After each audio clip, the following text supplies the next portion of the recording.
Underground remote control tractor restoration robot.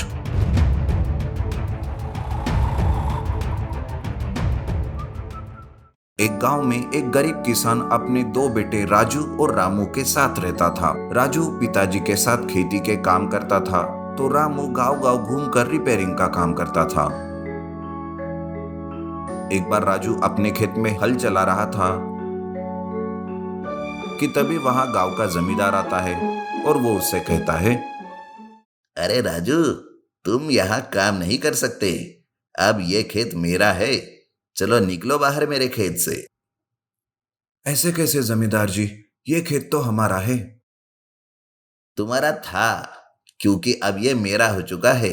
अभी तक तुम लोगों ने मेरा कर्जा नहीं उतारा, और हाँ, कर्जा लेते वक्त तुम्हारे पिताजी ने खेत मेरे पास गिरवी रखा था। कर्जा वक्त पर ना चुकाने की वजह से अब ये खेत मेरा हो चुका है।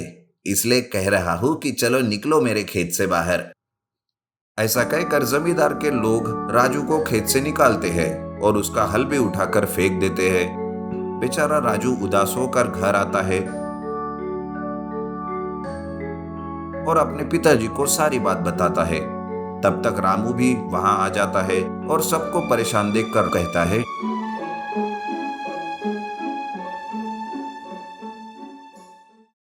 अरे क्या बात है, तुम लोग इतने परेशान क्यों दिख रहे हो? अरे भैया, आज आप खेत नहीं गए? राजू भी रामू को सारी बात बता देता है। रामू को जमींदार पर बहुत गुस्सा आता है। तब उसके पिताजी उसे कहते हैं, अरे ऐसे गुस्सा करने से कुछ नहीं होता। हम गरीबों के साथ हमेशा अमीर लोग ऐसा ही करते हैं। चलो बच्चों, मैं तुम्हें एक जगह ले चलता हूँ। ऐसा कहकर उसके पिताजी अपने बच्चों को लेकर एक जगह जाते हैं जहां चारों तरफ पत्थर ही पत्थर थे। तब पिताजी कहते हैं, बेटा, कई साल पहले ये जगह ऐसी नहीं थी। यहाँ पर एक अच्छा खासा गांव बसा हुआ था। सब हंसी खुशी से इस गांव में खेती करते रहते थे। लेकिन एक बार बड़े से भूकंप की वजह से ये पूरा का पूरा गांव ही बर्बाद हो गया बेटा। लेकिन पिताजी, आप ये सब क्यों बता रहे हैं हमें? क्योंकि ये मेरे बचपन की बात है बेटा, और उस जमाने में हम भी जमींदार ही थे और ये सारी जगह हमारी थी। लेकिन उस भूकंप ने सब कुछ तबाह कर दिया बेटा। राजू और रामू ये बात सुनकर बहुत खुश हो जाते हैं। तभी राजू पिताजी से कहता है, अरे वाह पिताजी, ये तो बड़ी खुशी की बात है। मैं अपनी मेहनत से इस बंजर जमीन को फसल के लायक बनाता हूँ। हाँ भैया, मैं भी इस काम में तुम्हारी मदद करूंगा। राजू ऐसा कहकर काम में लग जाता है। रामू भी राजू की मदद करने लगता है। एक दिन राजू और रामू जमीन को खोद रहे थे कि तभी वहां एक अचानक से बड़ा गड्ढा बन जाता है। ये देखकर वो दोनों चकित हो जाते हैं।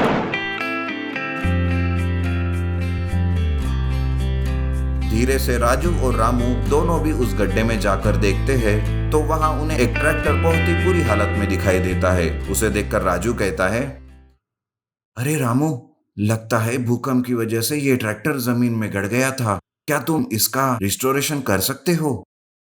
हाँ भैया, लेकिन ये ट्रैक्टर तो कुछ ज्यादा ही खराब दिख रहा है और अलग भी। मैंने ऐसा ट्रैक्टर तो आज तक नहीं देखा, लेकिन फिर भी मैं पूरी कोशिश करता हूँ इस ट्रैक्टर का रिस्टोरेशन करने की। ऐसा कहकर रामू एक क्रेन लेकर आता है और उस ट्रैक्टर को उस बड़े से गड्ढे से बाहर निकालता है।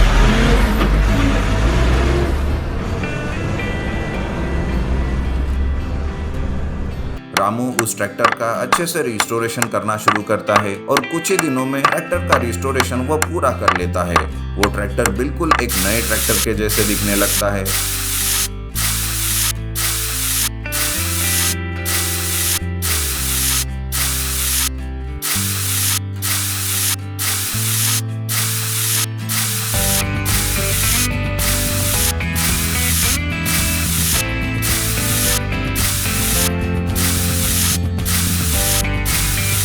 लेकिन अचानक से वो ट्रैक्टर एक रोबोट में बदल जाता है। तब राजू और रामू उस रोबोट को देखकर हैरान हो जाते हैं। लेकिन तभी वहां पिताजी आते हैं और उस ट्रैक्टर रोबोट को देखकर वो कहते हैं, अरे बेटा, ये रोबोट तुम्हें कहाँ से मिला? ये तो तुम्हारे दादाजी ने उस जमाने में बड़ी कीमत देकर खेतों के काम करने के लिए इसे खरीदा था। बेटा, ये तो बड़ी खुशी की बात है कि ये मिल गया। अब तो हमारी सारी मुश्किलें ही दूर हो जाएगी बेटा। लेकिन इसका इस्तेमाल कैसे करेंगे पिताजी? हमें तो इसके बारे में कुछ भी नहीं पता।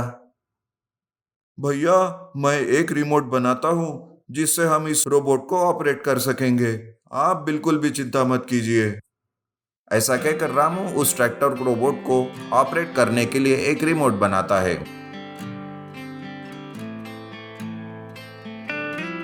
जिससे राजू उस रोबोट की मदद से बड़े बड़े पत्थरों को उठाकर दूर फेंक देता है। ट्रैक्टर रोबोट जमीन के खुदाई का भी काम करता है। बंजर जमीन जल्द ही खेती लायक बन जाती है।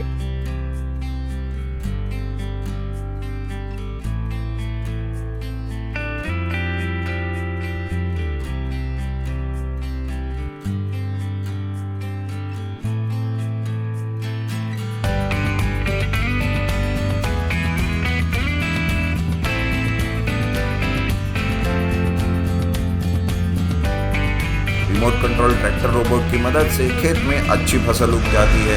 फसल बेचकर राजू और रामू को अच्छे पैसे भी मिलने लगते हैं।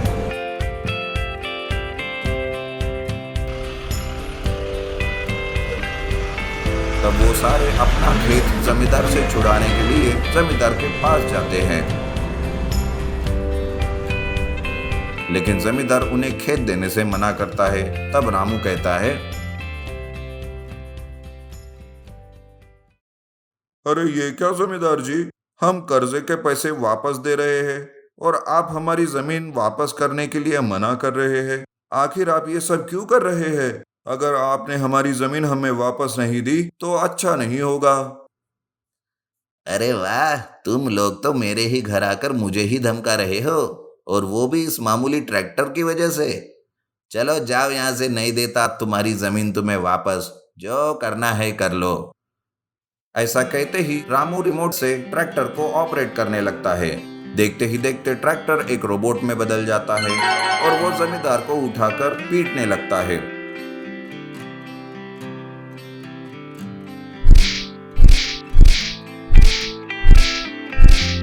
तब जमींदार भी माफी मांगकर राजू और रामू को उनके खेत के कागज लौटा देता है।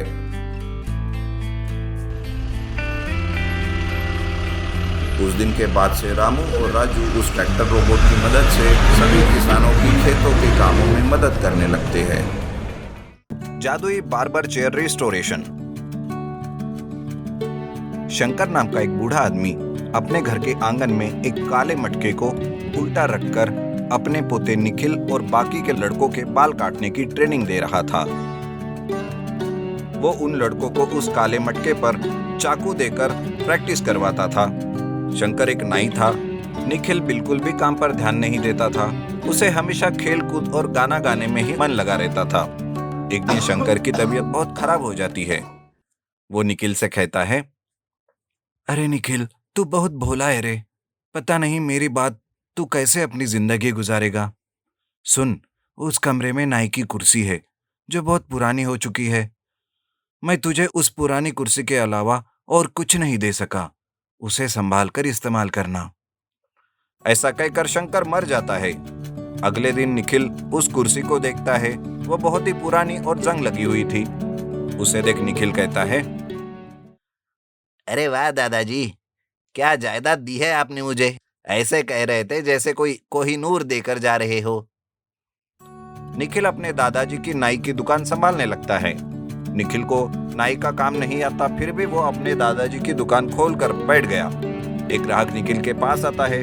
वो कहता है, अरे देख मेरे भाई, थोड़ा अच्छा सा हेयर कट करना, कल मेरी शादी है। अच्छा भैया, अब तुम देखो कि मैं तुम्हारा हेयर कट कैसे करता हूँ। शादी में सब तुम्हें ही देखते रह जाएंगे। बारातियों को छोड़ दुल्हन तो तुम्हारे हेयर कट पर ही फिदा हो जाएगी। निखिल उस ग्राहक को नई कुर्सी पर बिठाता है और उसका हेयर कट करते हुए गाना गाने लगता है। अरे प्यारा भैया मेरा दुल्हा राजा बन के आ गया, रेशमी पगड़ी पर सेहरा घर आंगन महका गया, मेरा प्यारा भैया। यूं गाना गाते वो गाने में इतना खो गया कि उस आदमी का सर आधा गंजा कर देता है। ये देख आदमी कहता है, अरे नालायक, ये क्या किया तूने? हाय रे मेरे बाल, मेरी शादी का क्या होगा? दुल्हन तो मेरे बालों पर ही फिदा थी। कई सालों के बाद एक दुल्हन मिली थी शादी के लिए, अब वो भी छोड़कर चली जाएगी। ऐसा कहकर वो आदमी निखिल की जमकर पिटाई करता है और वहां से चला जाता है। थोड़ी देर बाद वहां एक और आदमी आता है जो अपने आप को बड़ा ही 30 मार खा समझता था। वो आदमी आकर नाई की कुर्सी पर बैठता है। निखिल उस पर एक तौलिया डालता है। उसे देख वो आदमी कहता है, अरे क्या रे, ये कैसा तौलिया है यहाँ राजा बाबू, थोड़ा सोच समझ कर काम कर, समझा? ऐसा कहकर वो आदमी उस तौलिए को नीचे फेंक देता है।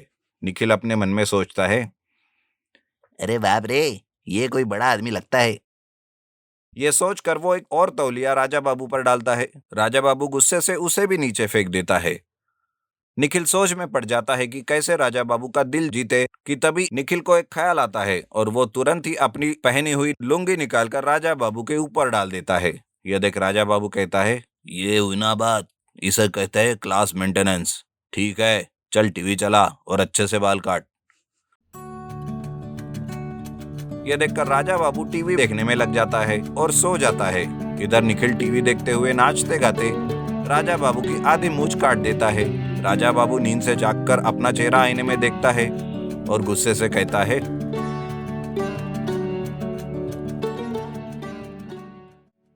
अरे तेरी इतनी हिम्मत, तू राजा बाबू की मूंछों पर हाथ डाले, अब देख मैं तेरा क्या हाल करता हूं। ऐसा कहकर वो खूब निखिल की पिटाई करता है।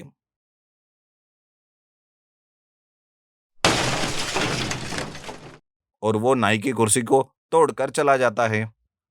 अरे मैं किसी काम का नहीं हूँ, मुझे कोई भी काम नहीं आता। अब मैं क्या करूँ, मेरे पास लोगों के बाल काटने के लिए कुर्सी भी नहीं है। वो उदास हो रहा था कि तभी उसे अपने दादाजी की दी हुई कुर्सी का ख्याल आता है। वो उस कुर्सी को कमरे से निकालता है और उस पर लगे हुए जंग को अच्छे से पोंछता है और उसे रिस्टोरेशन करता है। जैसे ही वो उसे साफ करता है, वो कुर्सी एक सुनहरे रंग में बदल जाती है। ये देख निखिल आश्चर्यचकित होता है।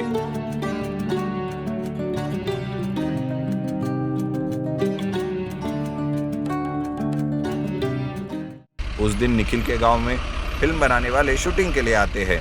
उनमें हीरो के बाल स्टाइल करने वाला नहीं आता, तो हीरो खुद निखिल की दुकान पर आता है। निखिल हीरो को देखकर खुश होता है। हीरो कहता है, देखो कल मेरी फिल्म की शूटिंग है, मेरा हेयर स्टाइल अच्छे से करना। मेरे हेयर स्टाइल को देखकर बाकी के हीरो जल उठे, ऐसा स्टाइल करना। अरे मुझे बाल तो काटना नहीं आता, अब मैं क्या करूँ, इतना बड़ा हीरो मेरे सामने खड़ा है। यह सोचकर वो उस हीरो को सुनहरी कुर्सी पर बिठाता है। जैसे ही वो उस कुर्सी पर बैठता है, उस कुर्सी में से एक अच्छा सा म्यूजिक बजने लगता है और निखिल के हाथ अपने आप हीरो के बाल काट देते हैं। हीरो अपना हेयर स्टाइल को देखकर आश्चर्यचकित होता है। अरे वाह, क्या हेयर स्टाइल किया है तुमने, आज तक मैंने ऐसा हेयर स्टाइल नहीं देखा। थैंक यू सो मच, ये लो 50,000 रुपए। ये कहकर वो हीरो निखिल को पैसे देकर वहां से चला जाता है। निखिल उस मैजिकल बार्बर कुर्सी का शुक्रिया अदा करता है। इस तरह जो भी ग्राहक आता, निखिल उसे जादुई बार्बर कुर्सी पर बिठाकर उनके बाल काटता और देखते ही देखते निखिल बहुत फेमस हो गया। उसने एक असिस्टेंट भी रख लिया। दूर दूर से कई सारे फॉरेनर्स, पॉलिटिशियंस, हीरो सब निखिल के दुकान पर बाहर लाइन लगाकर खड़े होते थे। एक बार एक हीरो आता है और वो कहता है, अरे कब से इंतजार कर रहे हैं, निखिल साहब कब आएंगे? अरे वो सुबह सुबह हांगकांग गए थे नाश्ता करने, आते ही होंगे। ये देखो उनका हेलीकॉप्टर आ गया। इतने में निखिल अपनी दुकान के बाहर एक बड़े मैदान में अपने हेलीकॉप्टर में से सफेद सूट पहनकर उतरता है। उसके पीछे 2 लोग सूटकेस पकड़े हुए थे जो ब्लैक सूट पहने हुए थे। वो निखिल के बॉडीगार्ड थे। इस तरह निखिल अपने दादाजी की दी हुई जादुई नाई की कुर्सी से बहुत फेमस हो जाता है।